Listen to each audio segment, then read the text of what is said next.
Welcome back to Hearing Things with Julie and Brad. Today's topic is a little bit heavy sometimes, but I think it's also very informative and educational. And it's about the fact that we never get a break from our hearing loss. There's no relief from this. So there's no instance of, let's say, you're suffering with a bad back. You take some Advil. It dulls it a little bit. Mm-hmm. It's going to come back in intensity of pain, but you can get a little bit of relief. Mm-hmm. There's no escaping this hot mess in which we are dealing with this disability. And not only is it, we never get a break from it, it's getting worse for both of us. Mine is a little more rapid rate than yours, but I noticed you've definitely noticed a dip. Yeah, a little bit recently. Yeah, it's unfortunate. It's so I'm starting to lose my high pitches, which I always had near perfect hearing with the high pitches, but now it is getting worse, and it's something that we have to adjust every day, right? And so that's what we mean by we don't get a break. So yes, long term, our hearing is getting worse, but also throughout day to day and week to week, month to month, even hour to hour sometimes, depending on so many different factors, it can be worse, right? Lack of sleep, being stressed out, having to actively listen for a while because that's taxing, and so then we get more tired, and the more tired we get, the harder it is to hear. It happened tonight, actually, more than once. I think I had said to you about an hour ago, I said, I'm having a hard time hearing you today because I'm tired, a little stressed, a little run down. Right. And it's just, I just don't have the energy to put into hearing you. And your voice is so familiar to me. But even then, still just noticed some changes tonight in my ability to hear. Process and keep up. And, well, I wonder how much it is the processing, right? So maybe we hear the same, but like the auditory processing is slowed down because of fatigue. Yeah, could be. I don't know, because it depends on so many different things, like we were just saying. But it's not something we can just say, okay, take a break. I mean, even when we sleep, we take a break from it. But other than that, it's like something that we have to deal with all the time. It's endless, and it's hard to really wrap your brain around it, I think, if you're not living with it. And even as someone that is living with it, it's hard sometimes for me to kind of accept that this is as good as I'm ever going to hear in this moment. There's not going to be any improvements. We're only going the other way. Right. I mean, so that's tough, too, that's kind of always on your mind. It's a not terminal. Oh, God. Hey now. It's not terminal. What's the permanent. Word? Permanent. We're not going to die. We're not going to die of this. Permanent. Chronic. Oh, God, I'm so sorry for that, folks. As you can see, unscripted. A chronic condition, a chronic degenerative condition that's just always in front of mind. And yes, we get a break from it when we're sleeping, but how restful are we sleeping? Especially when I'm by myself in a house or traveling or whatever. I'm not sleeping all that restfully because I can't rely on my ears to alert me if there's danger or an emergency situation or something. So even in sleep, it's still kind of hovering under that surface a little bit. When you're I don't sleep well if I'm not in my own bed because I'm always worried about like different noises or what I might miss. So like it's always in the back of my mind whether I'm going to hear everything I need to hear. And there's no way to take a break from that. One of the harder things for me though is like I don't know when I need to take a break because how much of it is just the normal course of a day of active listening. How much of it? Where do I get to that point, right? So where do I get to that point where like I have actively listened for as long as I can today? We have a friend that we were talking to, Andy. If Andy's here, hi.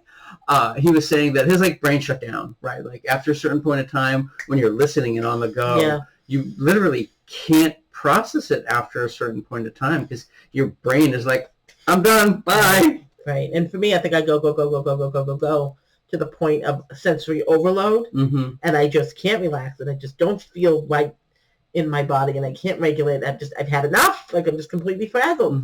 So I go too far. Yeah. And forget that I need to take those active listening breaks, or take my hearing aids out for 10 minutes, or just take a minute. I just go until I crash, which isn't good either.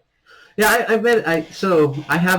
I've meditated every day for like over a decade now, but I remember before I established that practice, I could tell when I didn't meditate. Obviously, I knew I didn't meditate, but like that my the day was different, and I would have more trouble quicker when I wouldn't meditate. So like in the morning when I meditate, I kind of like set the tones and I kind of give myself a break there. But again, I do have to have ambient noise for my tinnitus. And so that way, like I have something going, but like I do get that break and it kind of centers me. I haven't had that issue, knock on wood, but I've always been able to make time to meditate. Sometimes, though, I'll get to the point where the day is so filled with like different voices at the library, a lot of background noise, a lot of stress, and I'll get to the point where like I kind of have to probably do a second meditation in order to kind of give myself a break from that. But it doesn't always work because I need that ambient noise, and if I'm straining to hear the ambient noise, I'm still actively listening. Right. So there's no really way to take a break from that. Do you take your hearing aids out sometimes? Just get a break that way? Rare that I do, because again, it's a safety issue. Although I did do it at work in my office at a time when my students were other places, so I knew I didn't have any responsibility to anybody. I would never do that with kids in the room, but I knew no one was going to be looking for me. I took them out and just sat in silence for maybe 3 minutes just to come down from kind of the heightened craziness of that particular day. I usually don't take them out until I go to bed. Same.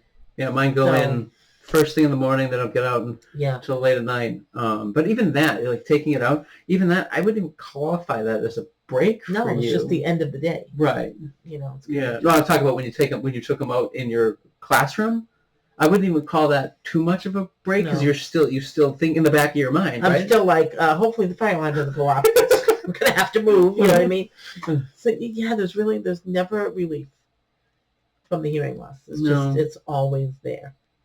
For the most part, I think we deal pretty good with it. I think so. And I think part of dealing with it is not spending a lot of time sitting in these types of thoughts. Yes. Yeah. Which I think is key. I mean, for both of us, like I've always said, my hearing is the least interesting thing about me. It's like my brown eyes or brown hair.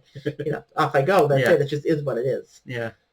But I think it's important sometimes to pause and kind of sit with these feelings because they are pretty significant and heavy. But you can't spend too much time here because you have a life to live. Right. And you can't let yourself get pulled down by your disability either. I think it's good to have these thoughts, though, so like you can make sense of a situation where you're just at that point where you had to take your hearing aids out. Because if you didn't have the self-awareness to know that, this situation that I'm in, I'm always having to actively listen, it wears on us. And so being able to occasionally come here and think about this fact that we don't get any breaks is valid for the future, but this is definitely going to be one of our shorter episodes because it's not something we want to dwell on for too long, but it is something important that we wanted to at least make people aware of because we're constantly working. We're struggling really hard to be able to hear in a world not made for us, right? But you know what? What? The ocean never takes a break.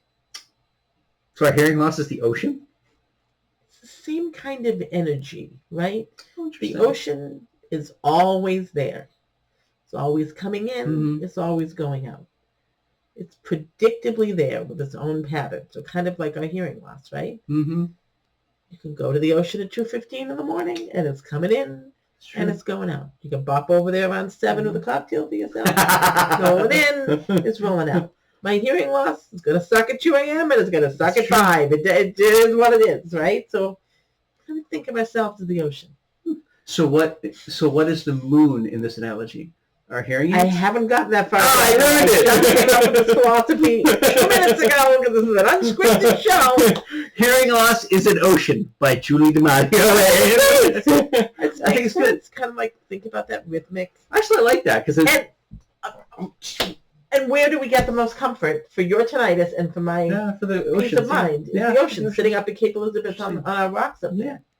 Yeah, it's really peaceful. I'm onto something. You are onto something. Because I like it too because it's constantly changing, right? The tides are coming in. The weather is changing. The way the ocean is.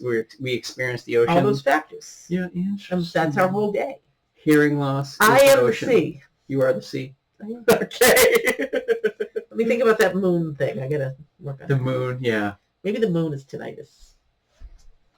That wouldn't work because that's regular. And it changes. My tinnitus changes on the side. Mine just bounces up and down. Bounces up and down, yeah. It's not an I'll work on the analogy. Yeah. But the ocean. The ocean. Yeah. So, wait, so we get, it'll be really fun next time we go to the Cape Elizabeth, is that what you said? It'll be interesting to see if we, like, put those thoughts together and we actually get a break at the ocean. Ooh. Ooh. Or report back. Uh-huh. Uh-huh. Hopefully the snow will be gone. The snow is outrageous right now. Yeah, that's all I have about that. I just think it's just one of those things. It's a little more serious, but something I don't think people really think about because you don't have to. Right. And we try not to think about it, but it's important to kind of highlight that tonight. Sure, I agree. Well, now that we're all depressed, do you want to move on to books? Yes, let's go on to books. What do you got? I have a fantastic book. And what I think is so cool is called Look Me in the Eye. Okay.